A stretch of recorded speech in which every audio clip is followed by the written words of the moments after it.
Most men know cloves for one thing: toothache relief. That's the belief. Grab a clove, hold it against a sore tooth, wait for the sting to fade. Simple, familiar, harmless. But that's not the whole story. Somewhere between an old kitchen habit and modern research on plant compounds, cloves have quietly earned a second reputation, one that has nothing to do with pain relief and everything to do with what happens when this small spice sits in one particular spot in your mouth. If you're a man past 50 paying attention to your energy, your blood sugar, or simply how your body handles inflammation with age, this matters more than it looks. The question is, does placement actually change anything, or is that just a claim people repeat without checking it? Let's look at what's actually known. Here's where most explanations go wrong. They treat under the tongue as if it's a proven delivery system for cloves specifically. It isn't, not yet anyway. What is proven is something more general. The tissue under your tongue is thin, soft, and packed with small blood vessels sitting close to the surface. That's exactly why doctors place certain medications there when they need something absorbed quickly, without passing through the stomach first. A whole clove is not a dissolving tablet. Nobody has directly studied what happens when one sits under the tongue for a few minutes. So the honest version of this story isn't about instant absorption, it's about what actually touches that tissue and what your mouth does with it first. As a clove softens against warm, moist tissue, it slowly releases its most active compound, eugenol.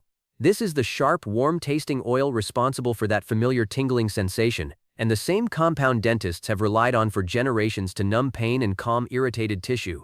Held in place, that oil comes into direct contact with the lining of your mouth. Eugenol has well-documented antiseptic and mild anti-inflammatory properties at the local level, which is part of why it still shows up in dental products used to treat sore gums and manage bacteria that live along the tooth line. This is also where the antioxidant story begins. Cloves rank among the most concentrated antioxidant sources found in any common food, and that activity starts working the moment saliva makes contact with the surface of the bud. So the first response isn't systemic, it's local, happening right there in the tissue of your mouth.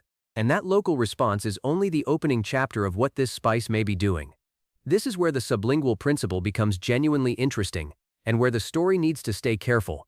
The tissue under the tongue connects to a network of blood vessels that lead almost directly into general circulation, skipping the slower route through the digestive system and liver. Pharmacologically, this is a real and well-understood pathway. It's the same reason certain heart medications are designed to dissolve there instead of being swallowed. What isn't established is how much of a solid cloves compounds actually cross into that pathway, compared to simply chewing it or steeping it in tea. No published research has measured that specific comparison, so the fair way to think about it is this: the root is real, even if the exact outcome for a whole clove hasn't been tested. This distinction matters more as men get older, because aging tissue absorbs and metabolizes compounds differently than it did at 30. A pathway that offers even a modest advantage in absorption becomes more relevant when your body isn't processing things the way it once did. Which raises the next question: once these compounds do reach broader circulation, what do they actually interact with? This is where two separate threads start to connect. The first thread involves blood sugar. A small human pilot study using a concentrated clove extract found that daily supplementation modestly lowered both fasting and after-meal glucose levels in otherwise healthy adults over the course of a month. That's real human data, but it used a purified extract at a measured dose, not a single whole clove held in the mouth. Most of the deeper research on why this happens, involving how clove compounds may improve insulin sensitivity, still comes from laboratory and animal studies, not large human trials. The second thread is inflammation. Chronic low-grade inflammation is something researchers increasingly connect to almost every major concern tied to aging: joint stiffness, metabolic slowdown, even cardiovascular strain. Eugenol has shown anti-inflammatory activity in laboratory settings, and animal studies suggest it may reduce certain inflammatory markers. Human confirmation of that effect at food-level doses is still limited. Here's the surprising connection. Blood sugar control and inflammation aren't separate systems, they influence each other.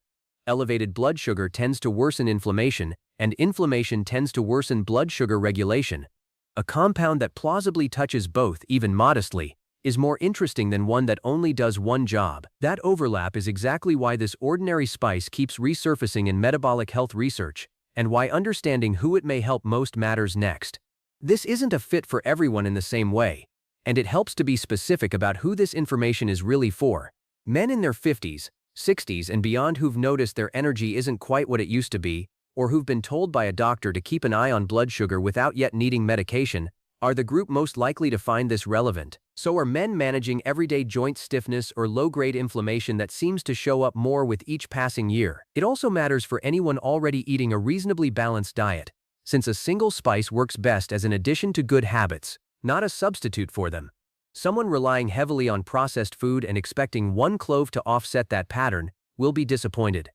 Metabolic health, activity level, and existing diet all shape how much difference any single food-based habit can realistically make. That's true of cloves, and it's true of almost anything in this category. Set your expectations here honestly. This is a small, low-risk addition to a health routine, not a replacement for medical care, and not something that produces a dramatic before and after. With that understood, here's exactly how to use it. Here's a simple, low-risk way to work this into your routine, step by step. First, choose one whole clove, not clove oil, and not a large handful. Whole cloves release their compounds slowly, which is safer and more controlled than concentrated oil.